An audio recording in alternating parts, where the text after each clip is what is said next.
kind of begin our session officially of the Icarus Project and the science and mystery of psilocybin retreats. And to kind of get us in the mood, what I wanted to do is I'm just going to change my setting here. I'm just remembering my production cues. And we're going to do a brief meditation. And if we can, I know usually sometimes on these Zoom calls when we do meditation, so we turn off the screen, but my ask might be that you keep yours on and you'll kind of see in a moment. So first, just arrive here. This is also an instruction to myself and probably to Susanna as well, because we've been so excited and a bit anxious about today. To arrive and see if you can even help yourself in whatever chair you're sitting in.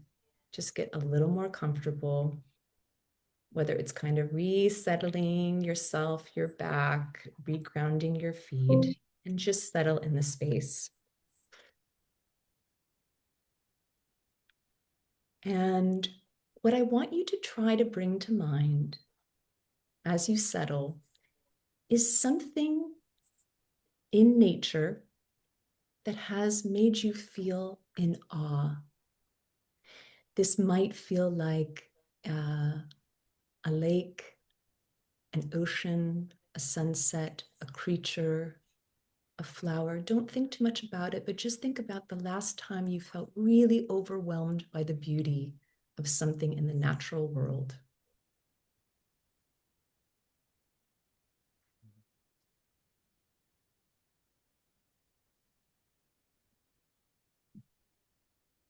And see if you're able to stay with the image.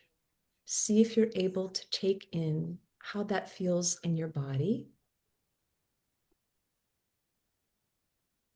To see if you can turn up or attend to the different sensations, the smell, the color, the texture. And again, just give yourself a real moment to be with that feeling.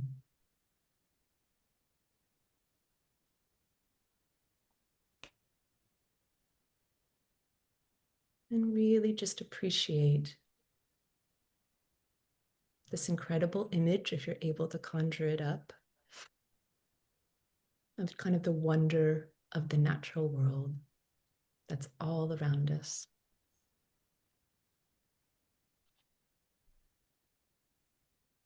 What I'd next like you to do is see if you can, and you can keep your eyes closed or open, but almost pick somebody on the screen that you saw coming in, and imagine if you could, by magic, seamlessly transmit this feeling of awe to this one other person on the screen.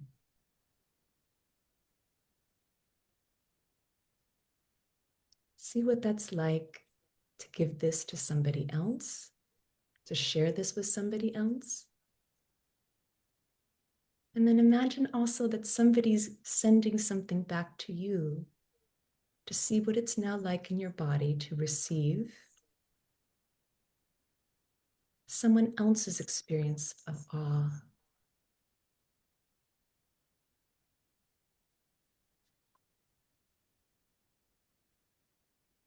And again, just check in and see, how does that feel in your body? What is that like to send out? What is it like to receive? Now I'd like you all to imagine something bigger, which is imagine that you could, at the same time, send this feeling of awe and beauty to all 43 people on this call that just seamlessly, effortlessly transmit this feeling of appreciation for the natural world to everybody on the screen. This awe, this reverence. And also now imagine that that's all, you are a piece of that. You are a part of that. That you are getting 42 other transmissions of awe coming to you.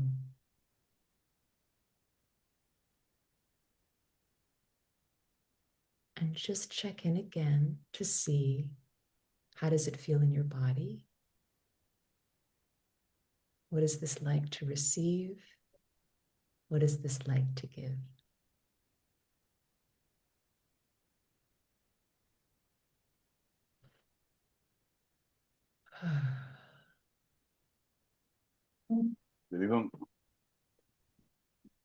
Maybe just take one more breath to kind of process some of this energy that's been moving around yourself, to others, to those on the screen. And when you're ready, slowly, slowly, I welcome you all back to our chat.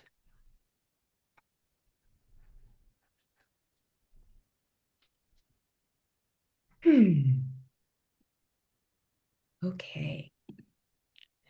Well, I'll be curious to see how this feels in your body and what this was like, but I wanted to kind of give us a moment to settle and land. But I hope you can maybe also hear in the direction of the meditation, it's maybe a bit of a direction of where we might be going a bit today on this journey together, of thinking about experiences that are within ourselves, that are between ourselves and one other person, and between a group of people that are often kind of difficult to describe and hard to understand, but often can be really powerful. So I want to begin with maybe grounding us again with talking a little bit about who I am, who Susanna is, so that you can all now hear a little bit more our lenses and our how we come to this work. And so just in introducing myself, again, my name is Courtney Renicky, and for many, many years, I've practiced as a clinical psychologist, and I ran a group practice in New York City called Renicky and Associates that specialized in working with adopted children and families. And I work in the lineages of dyadic developmental psychotherapy, which is an attachment focused family therapy, and also in a lineage called accelerated experiential dynamic psychotherapy. And in the DDP model, I've also trained other mental health professionals around the US and also worldwide who work in child welfare. And I would say that I kind of had a first encounter with psychedelics when I had one of my externs that was working in my practice told me that he had participated in one of the early trials at NYU. He was a cancer survivor. And this was probably back in 2016, 2017, when kind of the second, we'll be talking about kind of the second renaissance of modern psychedelics was coming through.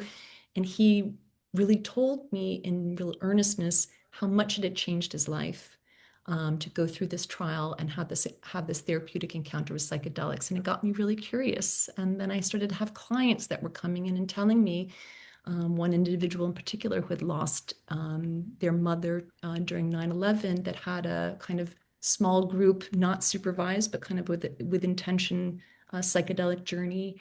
And he also had this resolution to his grief that was really remarkable. So it got me interested.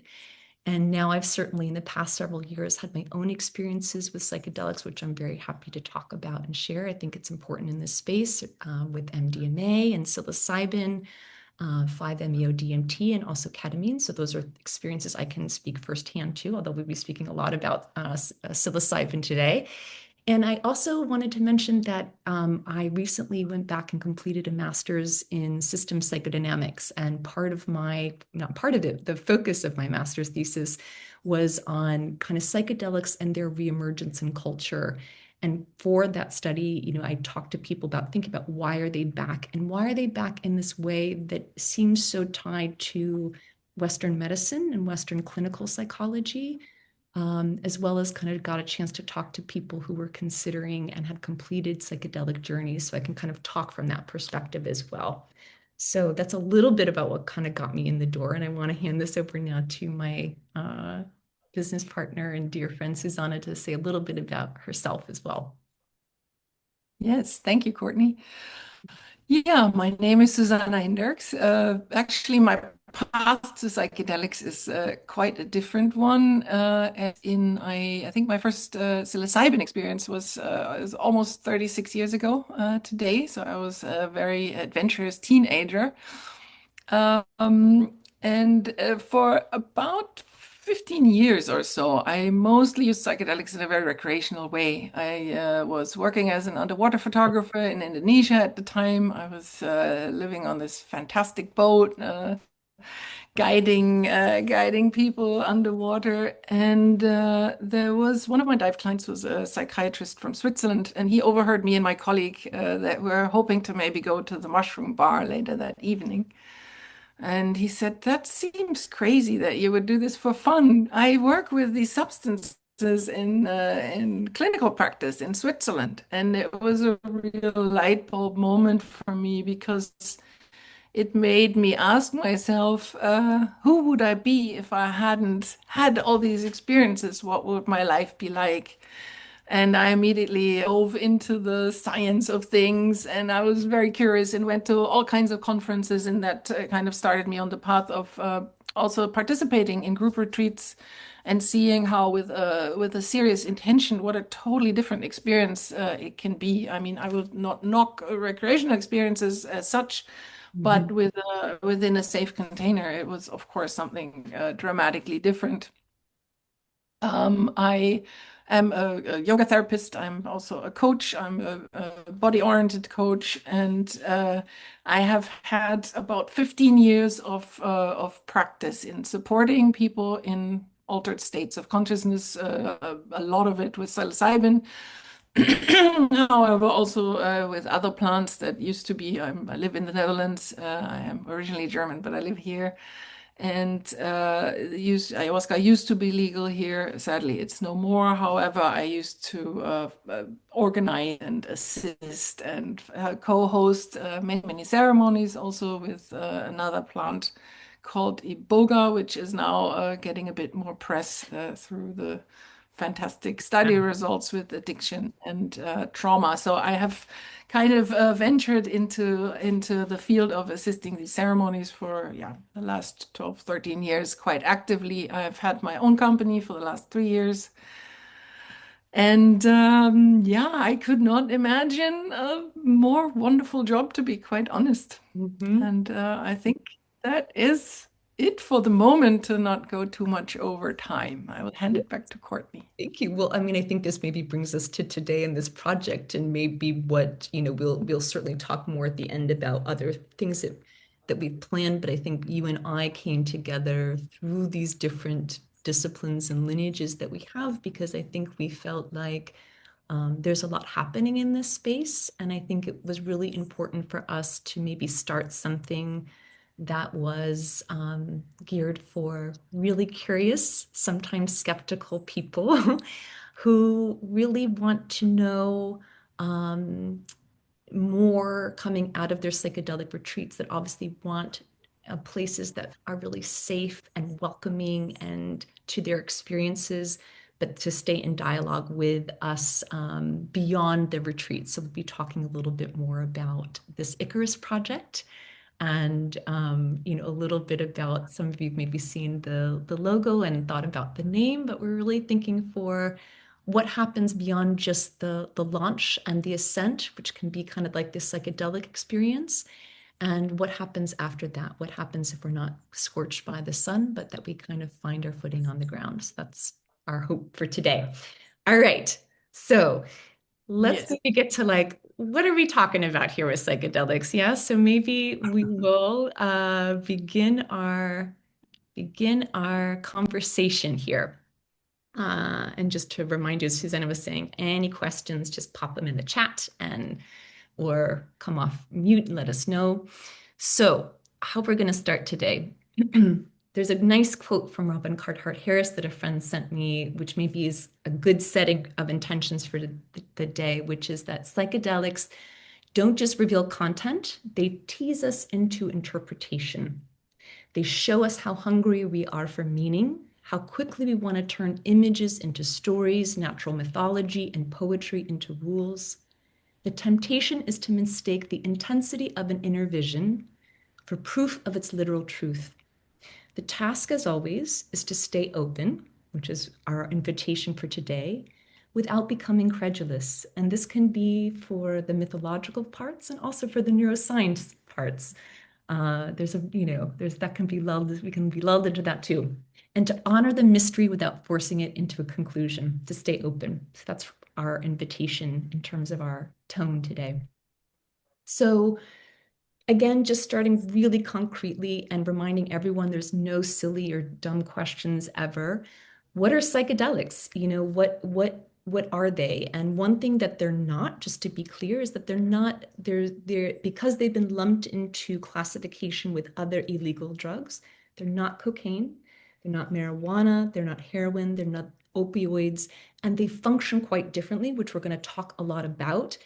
Again, our focus today is going to be on psilocybin, but when we're talking about psychedelics, we're going to be talking about kind of this group of drugs, and that there's certainly more ways to break them down in terms of their typologies, but we'll be thinking about ayahuasca, Susanna mentioned, LSD, MDMA, otherwise known as ecstasy, ketamine, which for the US folks, and I think for other people globally, is more accessible because it's legal with a medical prescription.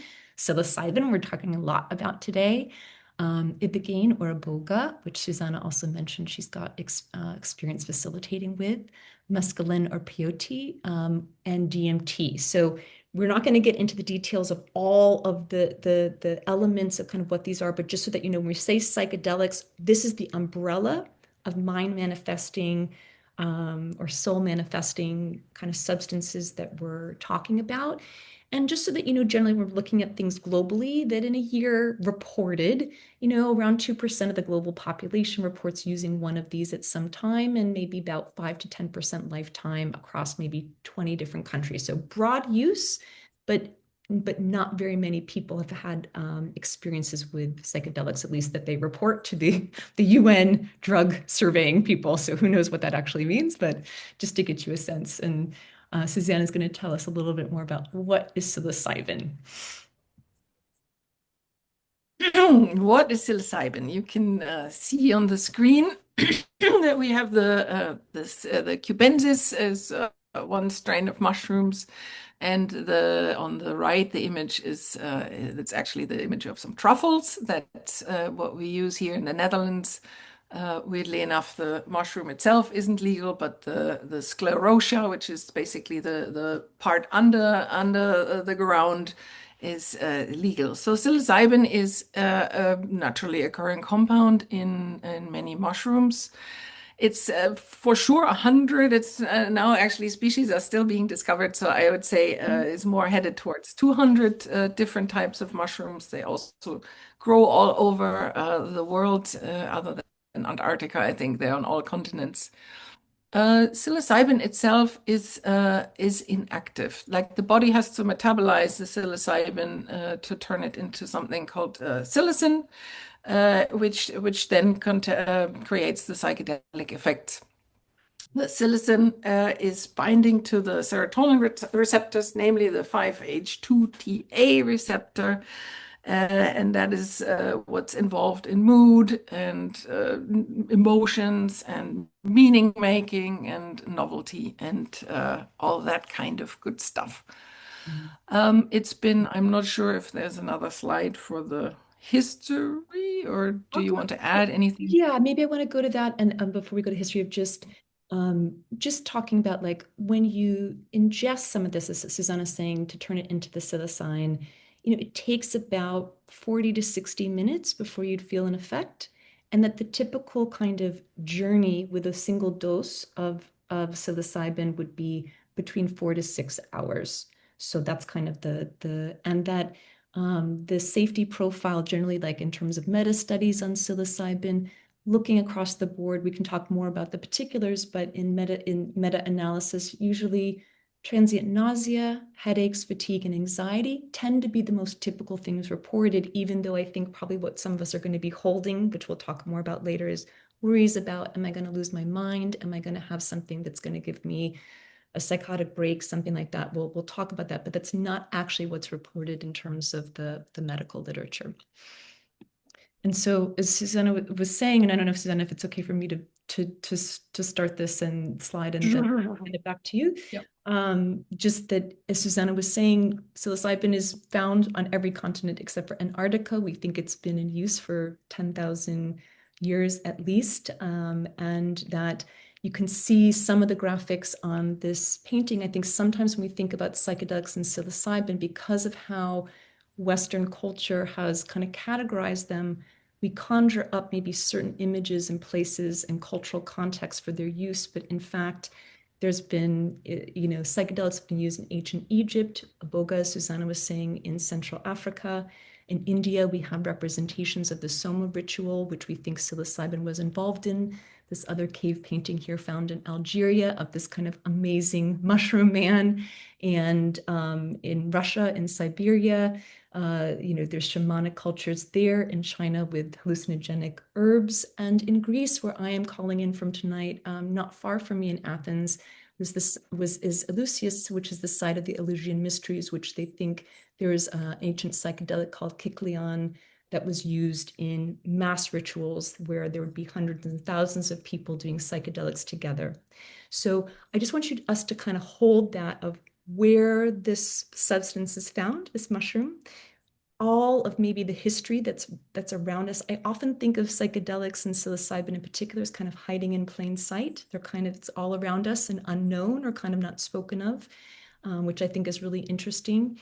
It kind of first got written up in terms of the literature in the 1500s by a researcher that kind of first at least captured the Aztec name for it, Teonanacatl, which means flesh of the gods. But if we move to now more modern times and look at how psychedelics have kind of come back in, even 400 years later, when these samples, you think of those dried mushrooms that Susanna was showing you, got sent up from in Mexico up to Harvard University, kind of denatured, people still did not believe in the 1900s that this was happening, that these ceremonies existed, or that these properties of these plants existed. So when we kind of get to the first kind of modern Western psychedelic renaissance, because again, in so many of these communities globally, these were things that were happening all the time.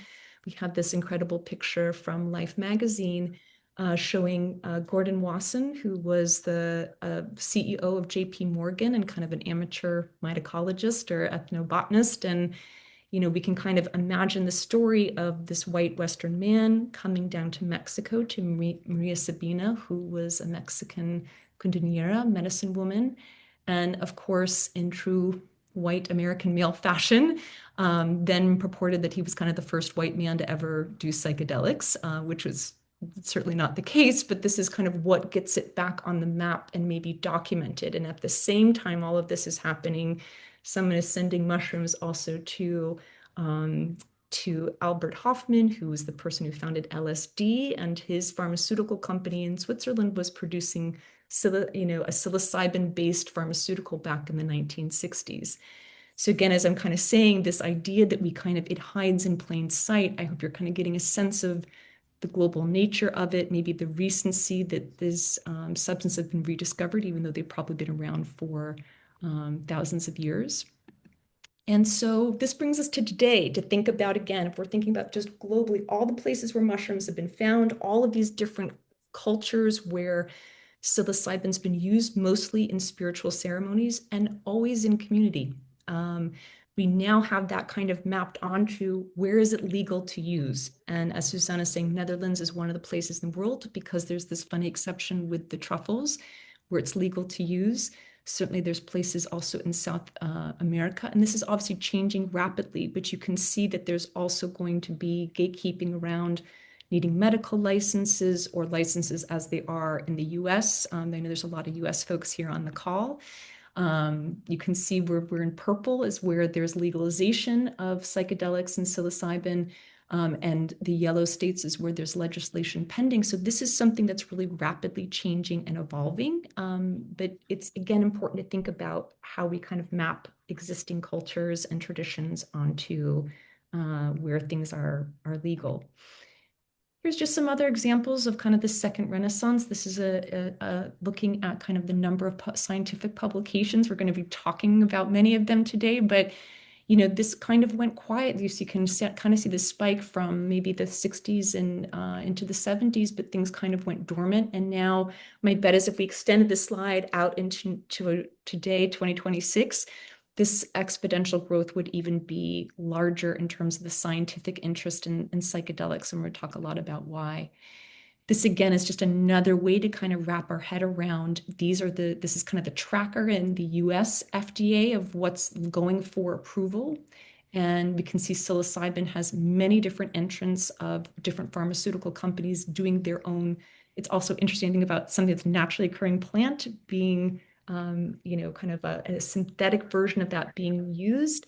And for these FDA trials, it's another conversation, but just want you all to be aware of there's a lot of activity on. It's almost hard to probably see it on your screens. I know it is on mine, but just to give you the scale of what's going on, in addition to certainly that also relates to the financial markets, the investments in psychedelics. This isn't psilocybin specific, but that if some of these are approved, we're looking at very big money coming into this field. And so that then brings us to the clinical trials, but I want to pause there and just check in, because I think sometimes just giving the history and the context can be a lot to take in if it's not something that you're familiar with. And I don't know, Susanna, if there's anything from those slides that that I'm missing. And thank you, Buki. I can't see you on my screen right now, but I'm really feeling your energy on this call.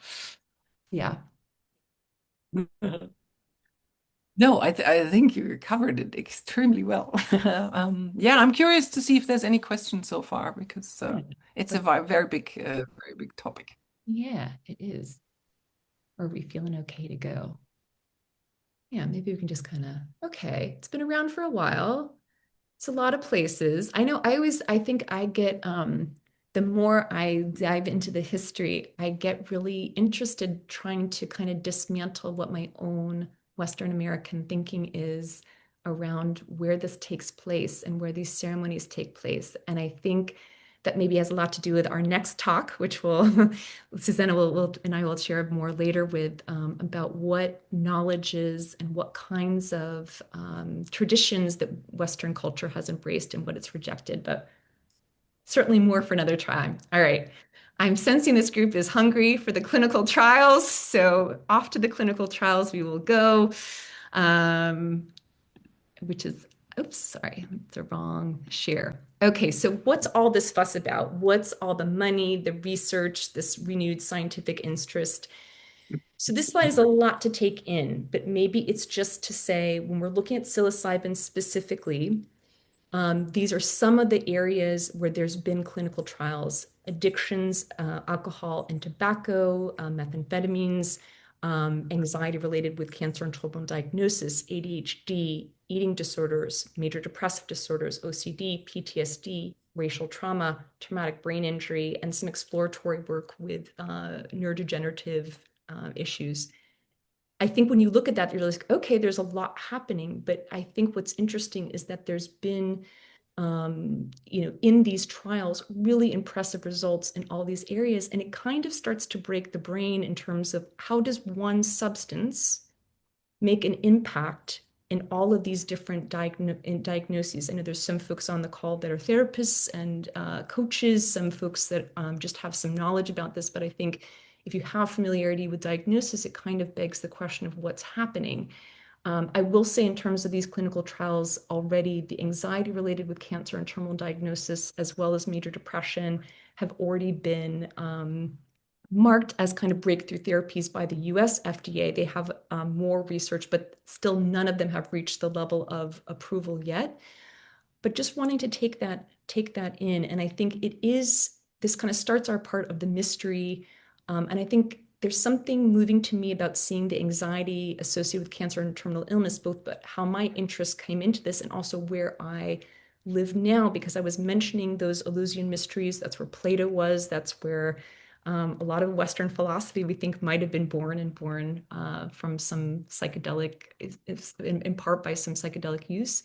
But part of that ritual was to commemorate that there was life after death. Part of that ritual was seeing Persephone rise from Hades, rise from the underworld, and realize that after all of the pain that many of these people have been through, imagine at that time, thousands of years ago, the number of people that would have died from illness, from war, and that there's something about these medicines, again, helping people face death is something that's very moving and feels now very ancient and real to me living here in Athens, Greece.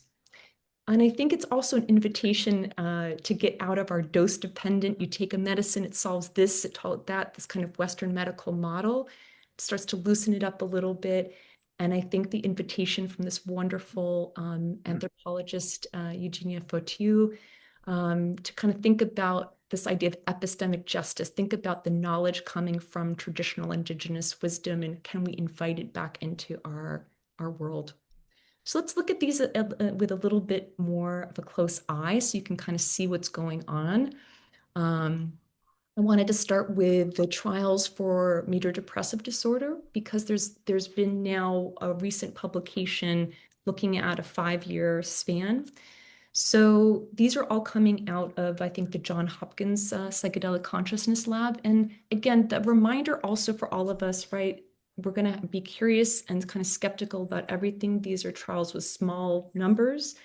They need to be replicated, all of those things, right? But if we're thinking about, we had 24 people who had 18 in-person visits, 2 of which were with psilocybin doses that were moderate to high doses. We can talk more if you're interested what that means. And that they had, of those participants, they had ratings on the Hamilton score for depression. And basically had a 71% reduction in depressive symptoms, and that 58% met criteria for remission of the major depressive disorder at week 1. That's a lot to take in. So 2 doses of psilocybin, 71% had clinically significant, meaning that they cut their scores in half, and that 58% were no longer meeting criteria for major depression after 2 trials. That's pretty remarkable. And when we follow these people 5 years later, we almost are looking at very similar numbers. And I'll show the graph in more detail. But that, again, small numbers, but they followed 18 people of the first 24. Still, after 5 years, 67% still met criteria for that significant reduction from baseline. And still 76% met criteria for complete remission of their depressive disorder. And in the qualitative interviews with these people, they said they had a lot of positive changes in their life, enhanced empathy, improved interpersonal relationships. And so this is what this looks like. You can see it visually, but I want you to imagine for yourself whether you've experienced a major depressive episode or even just a really stressful, difficult time. Imagine that you're in the top of this bar and that 1 week later, your symptoms are so dramatically reduced. I mean, it would feel quite remarkable. And you can see they've now followed these folks 1 week, 4 weeks, 3 months, 6 months, 1 year, 5 years. And the bars indicate just the range of scores. So again, it's not like it's so neat and clean that nobody has gotten depressed again or nobody has had a hard time. But it is still quite remarkable that the mean scores, there's still a mean reduction in symptoms after 5 years is still something that's quite important for us to take in. Looking next at the trial for PTSD. Yeah, sorry, I just didn't hear if there was any. We do have a question that came in that could be Great. interesting for you Yeah, to answer. yeah. Were there follow-up protocol treatment elements aimed at supporting that symptom reduction?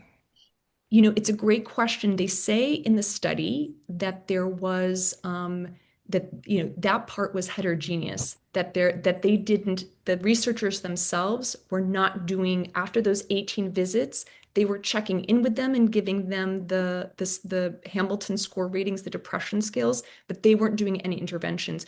We don't know, were they doing therapy? And these are really important questions for us, because I also think there's something very provocative for anybody in mental health in the room, because these medicines can also maybe provoke some anxiety about what have we done, or what are we doing, or how are we going to be useful? And I really think that we are. But I think it can also get us curious what is going to be helpful, but it can also provoke some anxiety. So I hope that answered the question. And if it didn't, please continue. But great question. And I love whoever broke the ice. Right, Brian. Right on. Super. We love it. Making it a conversation. Good to see you. Good to Uh, see you. so now if we're moving on to PTSD, similarly, this is slightly kind of cleaner in that there were less visits and only one psilocybin dose, that they tracked them at 4 weeks and at 12 weeks, but 12 weeks post journey. And these are what's really remarkable about it to me, is that these are people who had a PTSD diagnosis on average for over 7 years. So you have a PTSD diagnosis over 7 years. You do one dose of psilocybin, and 77%, there was a 77% response rate, similar like that had like a clinical reduction in symptoms.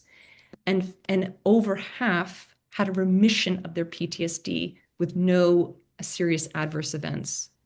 So that's, again, really something to try to take in, right? And this is where it starts to get mystical, because we talk about what is associated with this reduction, and they gave this scale that's kind of about these altered states of consciousness and oceanic boundlessness, not something a lot of us learned a lot about in any of our schools of thought, or maybe some amazing folks on this call, but not me, was most strongly correlated with PTSD. So having an experience on psilocybin where you had an experience of your ego dissolving, your self dissolving without boundaries. So it's kind of part of why we wanted to get you guys in the meditation today, often in feeling intense feelings of connectedness with others, with something larger than yourself, like maybe the 43 other people on this call today, or the universe, even bigger, was related to the size of the change. There's also this beautiful concept now called that I wanted to share, just because I love the metaphor of it, of the helioscope effect with PTSD and with psychedelics generally. That psychedelics allow, like the helioscope is I can look at the sun without burning my eyes. The psychedelics are a way to go to the trauma without activating the PTSD symptoms, is what the hypothesis is. So We I just want to be do have another question. great. I'd like to, what do we got here? Yes. Yes. Did any Ah. folks in the study qualify for complex PTSD and or dissociation? I believe, Jacqueline, I'd have to go back and check, but I don't believe they were assessed for CP. I don't think they were assessed for complex PTSD, which is a fantastic question. And I don't actually know in any of the PTSD research that's listed, at least in the references or that I was looking at in preparation for today, it's addressed directly, but it's really important. And dissociation as a symptom, I'd also have to go back and check, but I really will. But I don't know the answer offhand to that symptom in particular. Right. Um, And then Delphine is asking if there's anything in the study about the experience itself, how traumatic or intense it was. I think we will get we're to gonna that get we're gonna maybe get to by get to that in a sense. We're through the healthy controls, but good to see you, Delphine, and yeah, Janet. Yes, we're also going to talk about the SSRIs. It's a good reminder. So Susanna was saying at the beginning that because this psychedelics bind to the same receptors as SSRIs, it is generally the case that participants are asked to come off of them in order to use them. But Greg's already helping us with have to meet DSM criteria for PTSD. Okay, yes, that they do meet criteria for bona fide PTSD, but not complex PTSD. And generally, they are asked to come off the SSRIs. So that's also important for us to consider in terms of also if you had to come off the medication and then you have an intervention, it may also be maybe potentially slightly inflated drop. Thank you for the questions.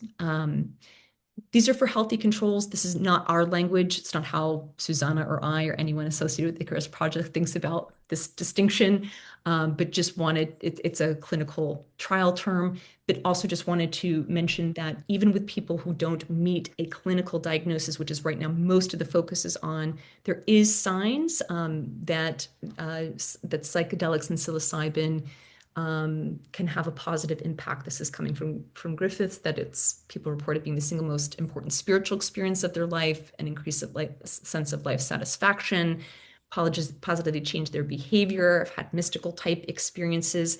And this is despite, or I would say in spite of bad trips. There is this idea, this someone was asking about extreme fear, insanity, reported delusions or paranoid thinking that occur during that acute phase when you're on the psilocybin. There is some thinking that the intensity of the trip does promote the bigger impact in terms of positive impact either. It's kind of like the bigger you go, the more intense the experience, at least statistically, looks to be helpful in symptom reduction. And there's all kinds of other things now that they're finding within this healthy controls increase and empathy, cognitive flexibility, creativity. There's a lot that's there. And maybe we just want to sum up this section about kind of from this quote from Nadav Modlin about the patients who benefited from, and I just replaced that with people. He's talking about patients, but I'd say people who benefit from psychedelic therapy found a willingness and a capacity to confront a kind of pain that most of us would seek to avoid. The conscious mind, and we'll talk about neurologically why, is kind of a death-denying system. And for some, it's, this psychedelics seem to be a way to offer to think about the unthinkable and feel the unfeelable, to really go towards, sometimes very literally in people's journeys, go towards death, go towards paralysis, go towards, and as we're saying that in that helioscope metaphor, kind of the scariest thing that's happened to them, but somehow feel better on the other side. I know when I was doing my research for my thesis, I remember there was a woman who told me, before she did it, she thought, I'm going to revisit every horrible traumatic thing that's ever happened to me. I was really, really anxious. And she said, it was all that, but it was a good thing because it helped me understand who I was. Again, this is just one person's comment, but that would be an example of kind of why do we think these intense experiences or how we even understand bad trips, that I think they get this sense of what we've culturally been told, at least in the US and the West, is that it makes you lose your mind, it makes you go crazy. That's not what bears out in the literature. That is not to say in bigger surveys that, looking at people long term, there's probably something like 3 to 6 months out from a psilocybin journey, something around 7% of people still report depression and negative symptoms related to a psilocybin journey. So that's very real. And I think that Susanna and I both take any of those possibilities very, very seriously, but it's not tends to be what's borne out. What's borne out is more being ready and willing and working with the medicine to go towards something difficult tends to bear really powerful fruit. So just again, want to check in before we get to the brain, because I appreciate that there's a lot of chat, and I don't know, what are you thinking, Susanna? Is there anything I'm missing or other? There is a question I'm not sure you got to because my internet cut out. Is there criteria that need to be met to use this treatment? In terms of the criteria, for medical studies, yes. For retreats, it varies differently. So I would say that probably this is that thing again about where is it legal, that there will likely be for a long time, even places where it is legal, medical kind of gatekeeping. You have to meet a criteria to be enrolled, except for places like in Oregon and other places, you can go to a clinic and you can request that service without a medical diagnosis. So it depends. Are you in a clinical study? Are you in a private clinic? Or are you at a private retreat? For the private clinics and retreats, you do not have to have a diagnosis, but it's a really good question. Okay, I can feel our time flying, flying, flying. So this is my thought, Susanna, that I'm going to do, that maybe we do kind of a slightly quicker brain trip and make sure that we've got time for the trip. Okay. Does that Yeah, feel good good? idea. Yeah. Great. And before I do that, any other questions about the trials or just taking in the information? Seems like I'm just looking at people's faces. It's nice for me just to kind of come off the slides and see you all. So, okay. All right, back to it. So if we're trying to think about why, and again, this is where, I apologize because it's going to be kind of heavy stuff, but maybe I'll just try to touch on it lightly. How do these work, or how do we understand these effects that are in so many different domains? We're going to get to kind of this idea that psychedelics are often referred to as kind of a non-specific amplifier. Like if you took, for example, if you took psilocybin and you wanted to become a really good dancer at a party, you could really get into that. If you take it and you want to go inward and work on a deep trauma, it allows you to do that. And the question is kind of why. And we hope to kind of look at these different parts of the features of psilocybin as maybe clues to what might be happening in terms of our nervous system and our physical body. So this first part is, I'm just going to move our screen here, is this entropic brain hypothesis, which I think really was a nice re-envisioning for me. I think some people have heard about the snow globe metaphor from Robin Carhart Harris. I'm sure there's some maybe other people that are using it. Essentially that if we're thinking about the health of our brain or how we function, and we're thinking now not about emotions and regulation, but we're thinking about low entropy, like really, really rigid states of thinking, to high entropy, so like randomness, chaos, disorder. So psychedelic states, infant consciousness, REM dreams, right? Magical thinking. Some people reporting it after near-death experiences, right? We're thinking with a lot of random, novel, associative thinking on one end of the spectrum. And on the other end of the spectrum, we're thinking about really rigid OCD, really entrenched, kind of depressive, ruminative thinking. And that our consciousness, we hope, when we're kind of healthy and in a decent spot, has some flexibility to go between, but kind of keeps it under wraps. When we're thinking about psychedelics and how they work, we're starting to think about the opportunities that going towards a more high entropy, high randomness state, what that might do for our well-being. So this is another way to kind of look at the circle on the right is kind of modeling brain connectivity on placebo. And the circle on the left is under placebo. The circle on the right is a brain with psilocybin. And so what are we to make of this? Well, psilocybin, if we can imagine that in order to function in the day, we can't be too rigid, we can't be too loose. If we're in a good, healthy spot, our brain is working, as we'll see in the next slide, like a good conductor. It's keeping our emotions, our big emotions under wrap. It's helping me, like I'm on a task behavior right now. I'm really focused on all of you, right? But I can't really be feeling the deep awe of interconnectedness in the universe and feeling just overwhelming joy to see so many faces that I know and love and haven't seen. Like I can't fully feel all that and be overwhelmed by that and also speak, right? So it stays in a certain slot. And what we know about kind of just when we're not on a task behavior like I am now, we're just with ourselves in our default mode network, just our going on being. We know we kind of work in a pretty predictive fashion. We don't tend to take in a lot of novel stimulus. It's just not efficient. And our brains love efficiency and they love prediction. And it's how a really complicated system like ours works. So if you can imagine that what psychedelics, imagine all these networks are in these nice little roads and grooves.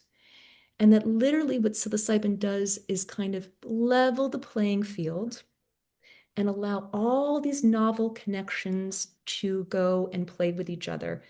And again, if you've, some folks on this call I know have done psilocybin, some folks have done psilocybin with me. We can't be having we could have a conversation and remember things fairly soberly, but there's a lot of new things coming in, deep emotion, new ideas, new sensory associations. So a lot of what's happening in the limbic system gets freed up in terms of emotion and senses. This is kind of where some of the visuals or kind of other heightened auditory senses come in.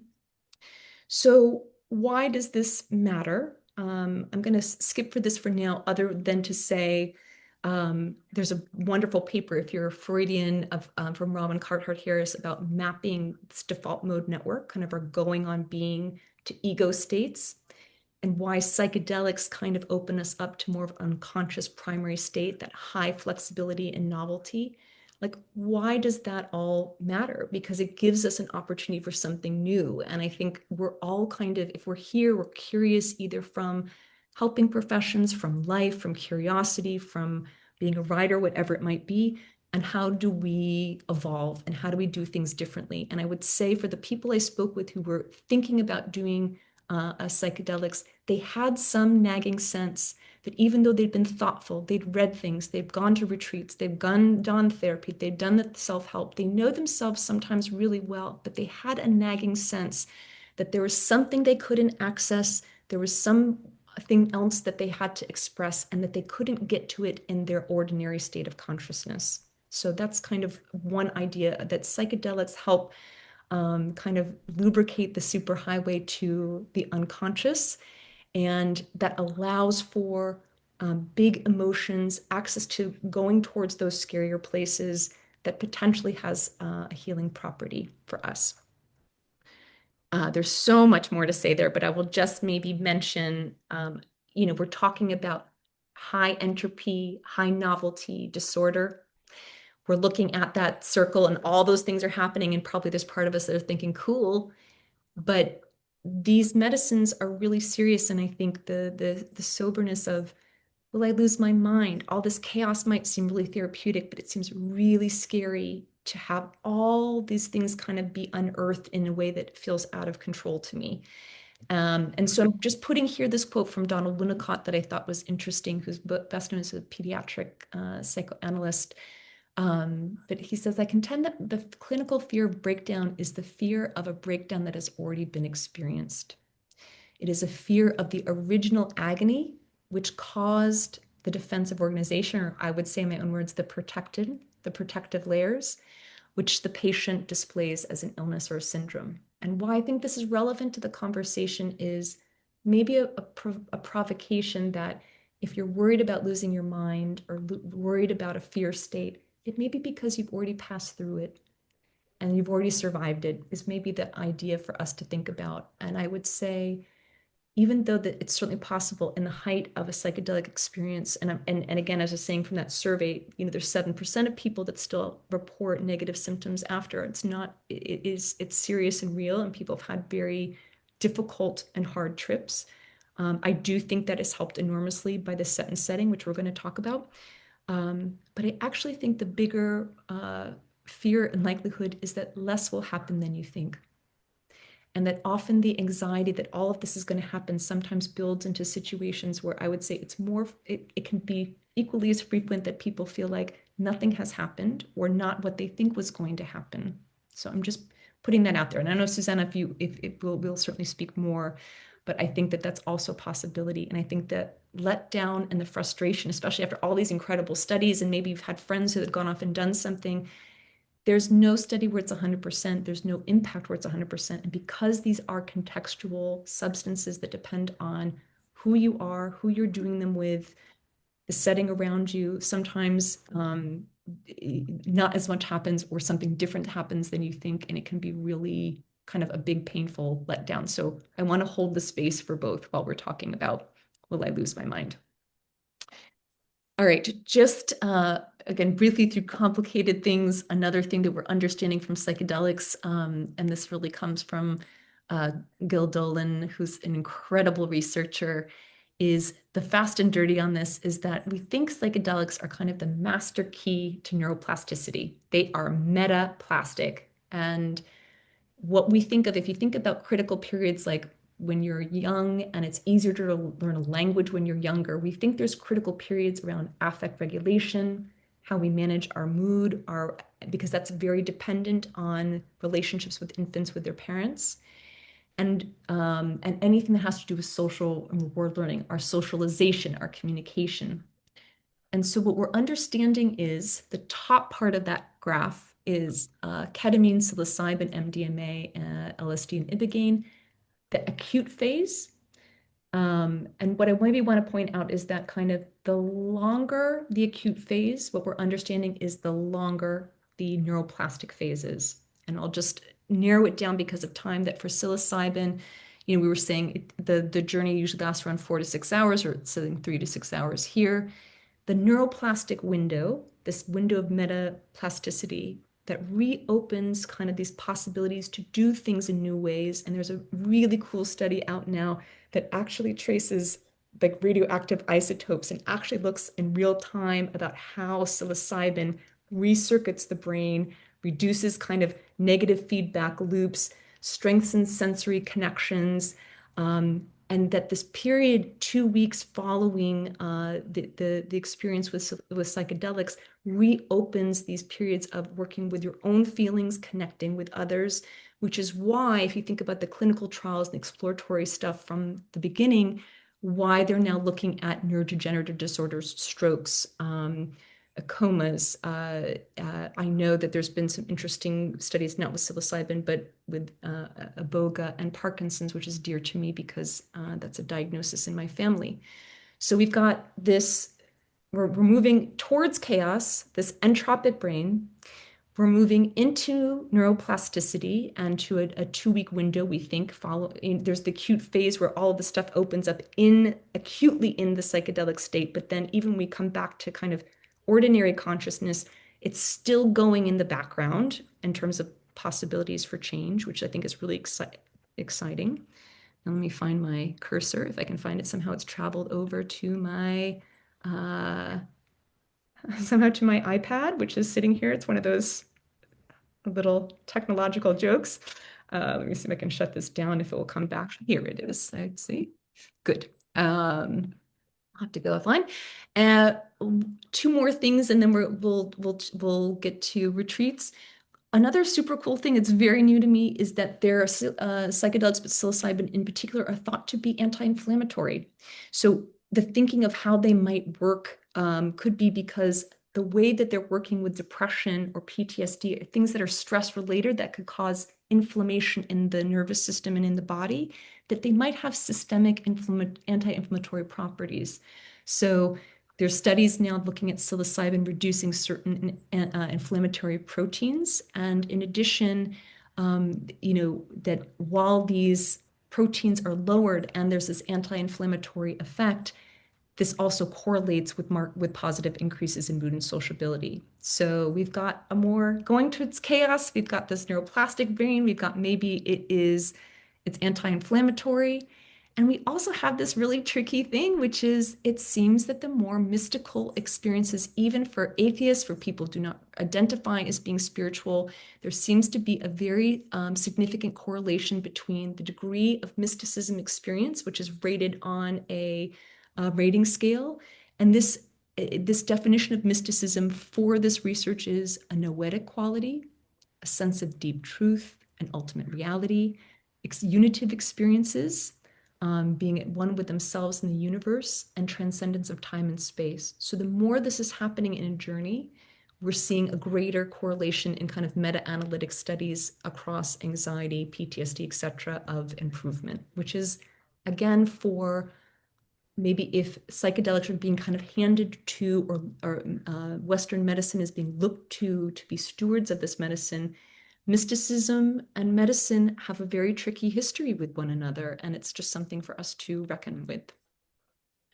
I'll just say a little bit about set and setting, because if we're thinking of beginning all these different kind of cultural settings where in places in the world where this has taken place in modern psychedelic renaissance, where you're doing it matters. If we're imagining this woman at the top who's at a research facility in London, walked into a hospital, is in a nicely done hospital setting, but that's where she's doing her research psilocybin journey. There's also down here at the left, kind of Ken Kesey back in the 1960s, kind of more maybe what is for Americans on the call, maybe what is kind of ingrained in kind of a psychedelic culture. What would it be like to do psychedelics or psilocybin on that bus? Versus in a retreat setting, which is the last slide there, which is actually myself and some other folks on this call in the Netherlands, with a group of people. And so just to think about set is what is the mindset, the intention that you bring into the journey. And in fact, this call, whatever you take in with you, is already changing whatever your mindset is. If you take in any of the information that we're talking about today. And the setting is the environment and the context. And I think what gets really interesting to me, again, coming from these different layers from the micro to the macro, is that there's a cultural set and setting too. And there's a lot more to talk about here in terms of what are our cultural beliefs around these substances in general? What are the settings and access to these settings that people have? So, what we as a culture believe, what you independently as a human individual believe, makes a difference in the kind of journey that you have. And so, you can really feel through all of this just how wily and interesting and kind of, I think, tricky to me um, yeah, these medicines can be. So I just want to check in with the group for a moment because we're going to start talking about retreats, but I just wanted to see anything coming off of, I know it was way too quick of a move through some of just the neuroscience and other components. We just wanted to take a breath and a beat and just look at everyone's face. Yeah, and we have a question that kind of fits on the section maybe. Courtney, would it be possible to share your personal experience? How did the session work? What did you feel physically, emotionally, beginning, middle, and end? Mm. Well, just to be clear, I mean, Wow. I've had an hi Greg, thank you for that. Or no, that's right, that's not from Greg, but it's from someone else. I'm very happy to share, and I'll maybe say briefly, I've had a number of different sessions. Maybe I'll just bring maybe one of my first ones to mind, which was actually with Susanna. So I think that what I felt, I think for me, I'm probably one of the people why I'm mentioning the thing about not feeling anything is because one of the things I've figured out is probably both by my own anxious, controlling nature and also high tolerance, need a lot to go, need a big dose to go. It's just how it works for me. And so I think the first time, I think I was probably some mixture of having with psilocybin, I think it's a mixture of things. I think there was some of that going on, the anxiety, is this working, is it not? And then moving into I think I had on my first journey with you was a beginning of a confrontation of some darker things, some places where things felt paralyzed and stuck. I even felt like I could breathe, but I felt like I had stopped breathing in certain places. And it also came out of that experience feeling really empowered. I'd worked through something that's hard to describe about finding my own agency. And the beautiful thing was, this is my first time I did psilocybin, it's the first time I did it in a group.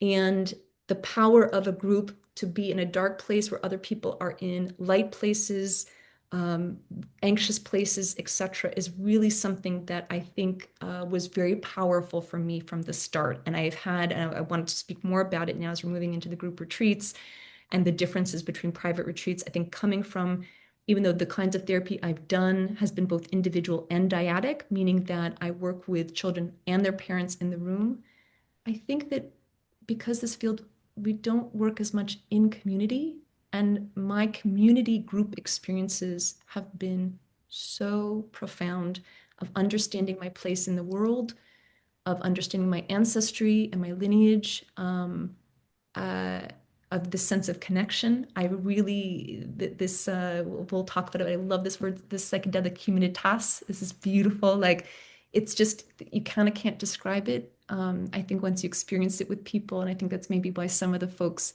who are here on this call are here, there's just a community and a connection. It's a bond that if you cultivate, it doesn't go away. So I'm very happy to talk more, but I'm also aware of time. Is there other questions, Susanna? Yes, actually, Greg's asking, I noticed that in the image of clinical studies, participants are blindfolded. Is this standard? Yes, it kind of is. It's also quite common in retreat settings that people prefer to kind of tune out the outside world. If you're quite controlling, it's very distracting to be in a room and you want to kind of. It's a way of getting away from the experience. Mhm. So if you really want help to tune in, then a blindfold or an eye mask, they're very nice that you can open your eyes underneath them these days. So Yeah. it's a Yeah, but good thing to have. yeah. So I mean, I think it's like it is, and I think it's a very different sense than again when we think about oh people doing drugs and it's just all crazy. The room, especially at the beginning of a journey, is pretty quiet. It's like it's um it's very reverent in my experience. So thank you, Eddie. I really appreciate you coming. Thank you. We'll be in touch. But yeah, it's not the room can get going if it's and we welcome that too.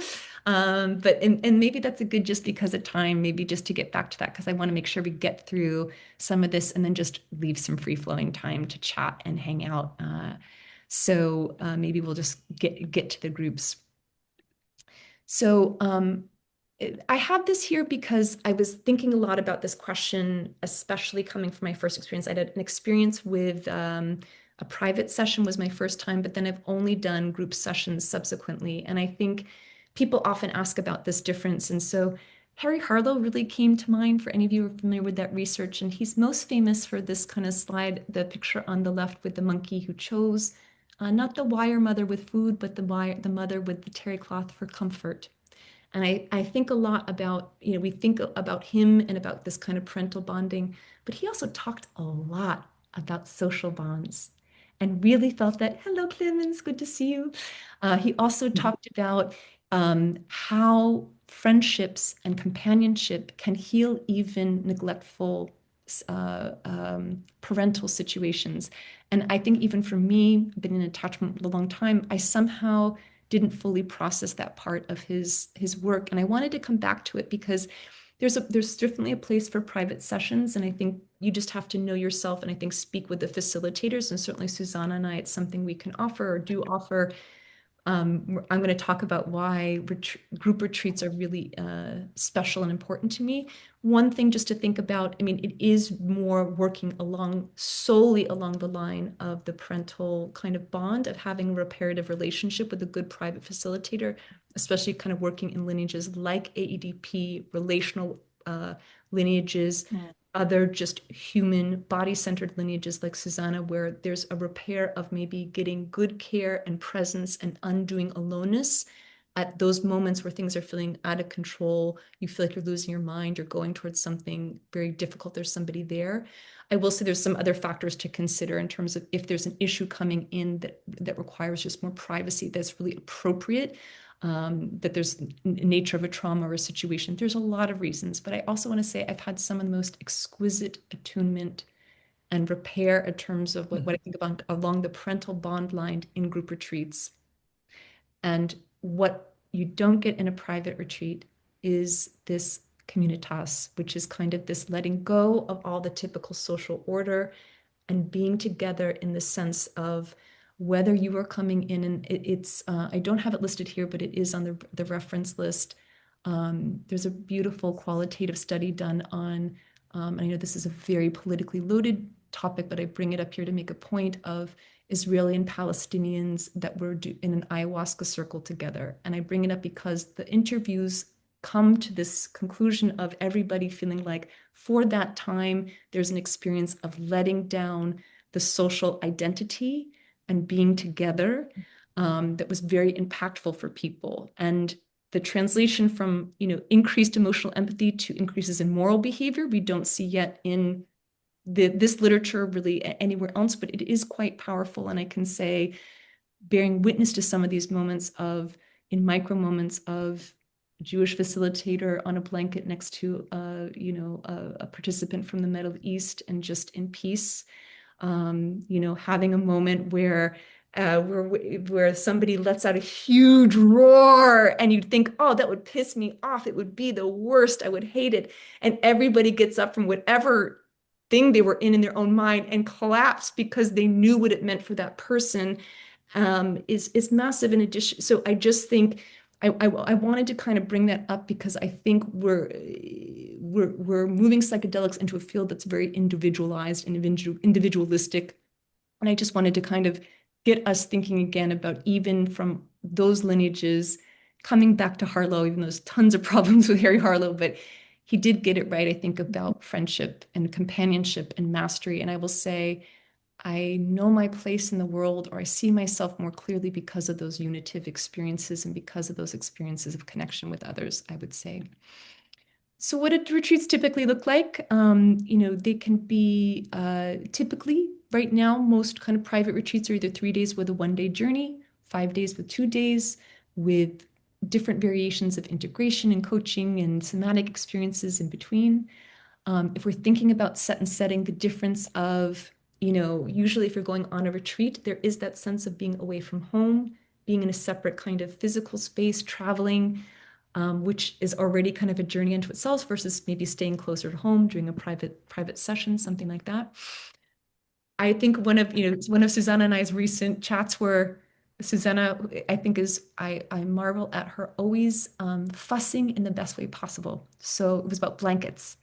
And will the participants be cold during the sound journey? And do we have to bring different blankets? And why I think that's important is the setting of creating a space that's cozy from the get-go, that you're in slippers, that you're bringing things from home, that you have food that suits you. And for me, this is a picture of this beautiful vegan cake that Selena, the incredible chef, made. I am vegan, and this for me is just the beauty and the care and love of the cake, in addition to its delicious, to me represents meal times and being in real time, doing real working through of renegotiating rituals, relationships, experiences of care. There are multi-directional care for yourself, because I think another thing that's really important to Susanna and I is you say retreat, it's not the spa where you're very well cared for, but it's about also finding your voice of, no, I don't want that. Even though I'm vegan, I'm having bacon today, or whatever the hell it is, but it's finding self kind of accountability and agency, and also getting care, because it comes from multiple directions in a way that I think is if you're lucky to experience it or interested in experience it, I think is very powerful, because it's practicing in that neuroplastic window, new ways of being intimate, connected, finding yourself and your voice. I'm going to leave these examples out because they really replicate, but there is naturalistic studies about psilocybin retreats. This will be in your references. There's just really, again, psilocybin in naturalistic settings is looking like it isn't in the treatment studies, with obvious, variations. But I think this goes to Bell Hook's point that, rarely, if any of us are healed in isolation, healing's an act of communion. It's together, and this bears out in the qualitative and the beginning kind of these studies of tracking people who've gone through these naturalistic studies. And again, maybe I'll just point out this interesting bit about traumatic brain injury, that for these veterans, it's not just the PTSD that improves, but also their EEG changes and their PTSD symptoms shift, in addition to some of the indicators of their traumatic brain injury appearing to be altered by psilocybin, which is really fascinating. Integration will I'll maybe just read the first bit about just that finding the right words after you've had a journey like this is like an act of defiance, but the wanting to remember, which is very strong. Often after these journeys, finding the words can be really difficult. It can be very sensory. It can be something that's new for people to experience in terms of realms of connection with nature or spirituality, things that are, very different, but that it's curative in and of itself. And I think I would just say it happens again, not just for our retreats. We have both Susanna and our facilitation team. We're going to introduce you very soon to Edla and Chris, who are here, who are either, licensed coaches or very experienced psychotherapists. So that's one integration, but it's also over morning coffees. It's also the walk out in nature.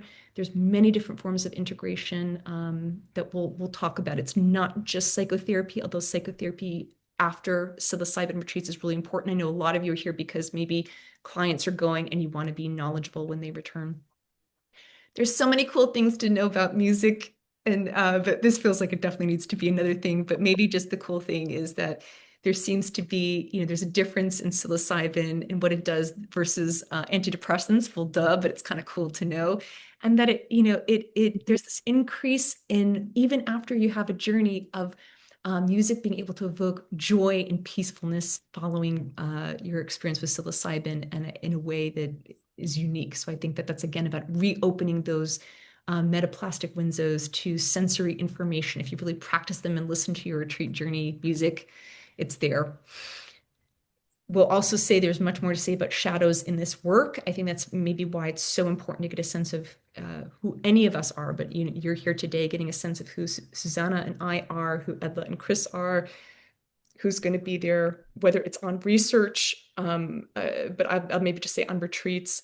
I think the things I'd want to highlight is that we really want to acknowledge shadows always in this work, and be aware of them ourselves and get good supervision. And because there are abuses of power in this space because of the legalization issue.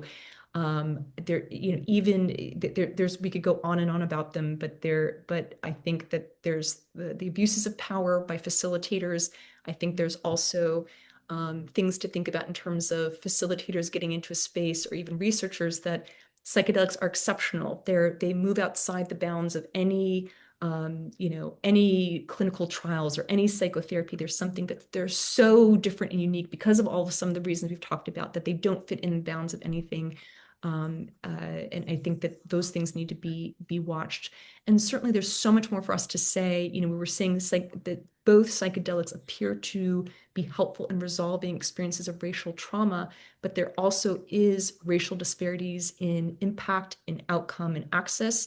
This is very cultural dependent, but is really, I know there's some great researchers, one of whom we've highlighted on our LinkedIn site, who are trying to do some research on reaching out to BIPOC participants and getting their understanding about psychedelics and getting more research done in the space. So much more to say there. Uh, so maybe at that point, I don't know, should we do the whole thing now while we're here and then There it is. Well, I'm keeping an eye on the time and yeah, I think we moving need to forward just because do there's it. also questions coming in. Go for it.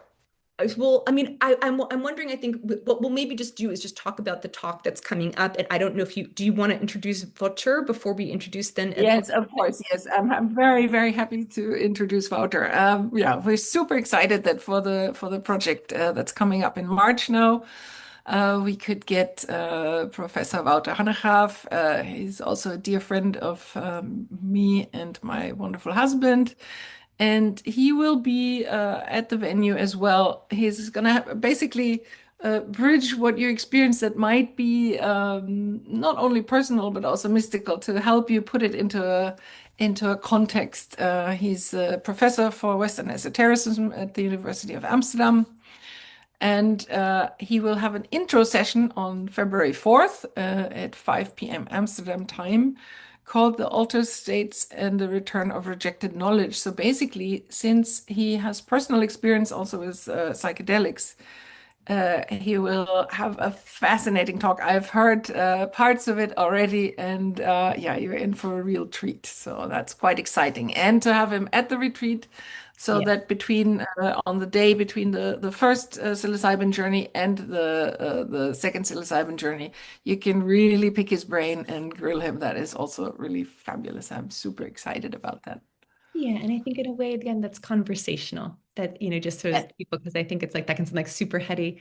He's just going to be hanging out. He'll be having a chat by the fire. And I think this is about the fussing I was talking about. It's like thinking ahead to what we think you might like. We have you in mind, I feel, and we're thinking, even if you don't think you might like it, we're just putting some things in place that you might like for your body, for your mind. Just so that we can properly introduce Edla and Chris, I'm just thinking, I'm just going to flash just so that people can see this is where the retreat will be. All of this will go in the slides and also in the flyer you'll get after. So I don't want to belabor it here. So I maybe want to stop so that we can actually be on screen and maybe invite our other two incredible facilitators who will be with us for the Hermes retreat is Edla Hafsley, who is coming here from Norway today. So I know, Edla, if you just wanted like come off the mute and say hello. Hello, Edla. Hello. Nice to see Hello. you. And I don't know if Chris, if you also just want to come off mute and say hello. Hi, wonderful presentation. Thank you so Oh, much to both of you. yeah, thanks, Thank you. Chris. Okay. And I don't know, Edla and Chris, if there's anything else you'd want to just you don't have to say a word, but I don't know if there's just any reflections or any other things that are occurring to you before we just go back to questions from the group. I just want to say that I'm thrilled to be here and I'm to be thrilled to be part of the team and that I work as a clinical psychologist, ISTDP therapist, and been into psychedelics for, well, some time now Yeah, and just love to be, yeah, in this field and uh, yeah, just feel home, yeah, with you all. So yeah, likewise, Edla. can't thank you enough. Yeah, thank you so much. Wonderful. Wonderful. Well, thank you, I'm Edlin. also, Yeah, please go ahead, Chris. Yeah, yeah. yeah, yeah, I'm also excited to be here, and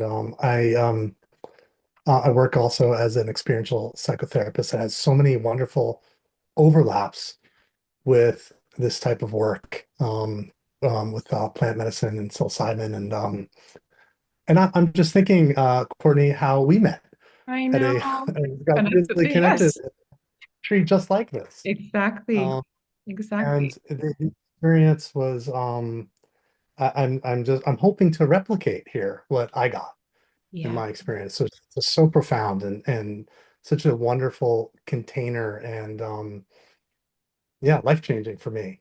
So Yeah. I hope to those who wish to do something like this that it will be for you too. Yeah, absolutely.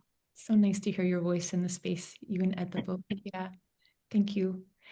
I know we have such little time. Please know that we're going to start to get to your questions, but if you haven't asked them or you think of them after, we will get to them. And I'm wondering, Susanna, would you mind addressing Alba's question? Because just while you're doing that, I'm going to get the links for the feedback things together. Would you Yes. taking that Yeah. question? Yeah. Perfect. Yes, the question is very valid. The question is for people taking SSRIs, do they have to get off before taking psilocybin? The thing is that the medication is competing with the psilocybin, or the psilocybin is competing with the medication. So we would usually advise if you can be off them, that is definitely better. In individual cases, we also, of course, it's a very good idea to speak to your psychiatrist first or your physician, and then also have a conversation with us. The problem, if sometimes when we accept people on SSRIs on low doses, the outcome, what Courtney also mentioned earlier, is that the disappointment that could happen if the psilocybin or the mushroom can't really do what it needs to do is something to to take into consideration. So Yeah. it's not a clear-cut question as such. No.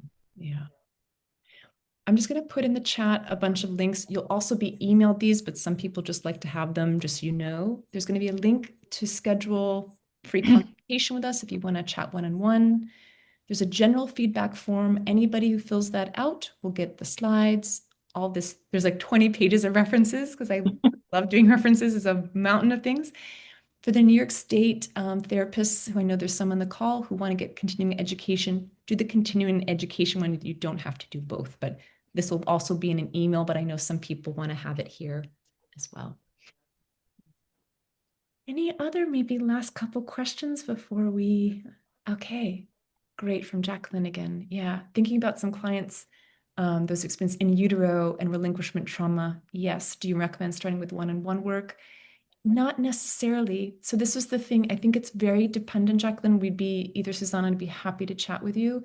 I think it really depends on the particulars of this client's experience.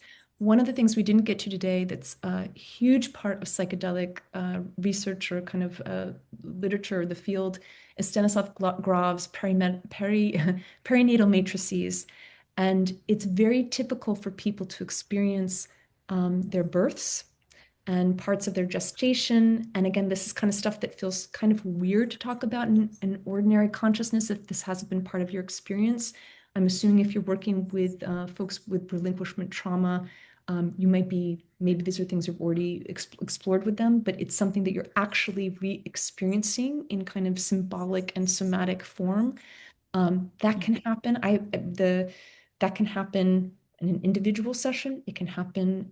To me, the biggest thing is that person going to have in that moment when that's happening enough of a good ratio of facilitators to clients on a retreat? Like, so our retreat's a max of 12 people. We will have 4 experienced facilitators. It could be beautiful amount of people there. Depending on other parts of their life, there's other things to talk about. So I think it's not clear cut, but I don't know if Susanna, if you'd say something else, but I think it's not clear cut, but it's also very typical with relinquishment trauma or not. I almost died during my own birth. I've experienced that. We've talked about, different kinds of births, cesarean births, being born prematurely. People have actually re-experienced those things symbolically in journeys. So it's something that's not so typical. Yeah. Thank you so much for your Yeah. appreciation. Yeah. Yeah, maybe I just want to There just give us was both to also say a it. question. Yeah, the question, sorry. I'm just wondering if we should maybe just say that we'll stay, if for folks who want to stay on, I appreciate everybody. I know that people have rescheduled things to just Yes. mark the close, but we'll stay on for maybe another 5 minutes just to kind of take the last questions, but just a profound thank you to all that have come. This means the world to us. Like, just thank you, thank you, thank you. Absolutely. The support, the Thank you. questions, Thank the you so much, curiosity, and we'll, Susanna. yes, absolutely, absolutely. And we will, hopefully, this will be the first of many conversations. Oh, hello, Ben. So good to see you. Thank you all for coming. So I'm going to stop.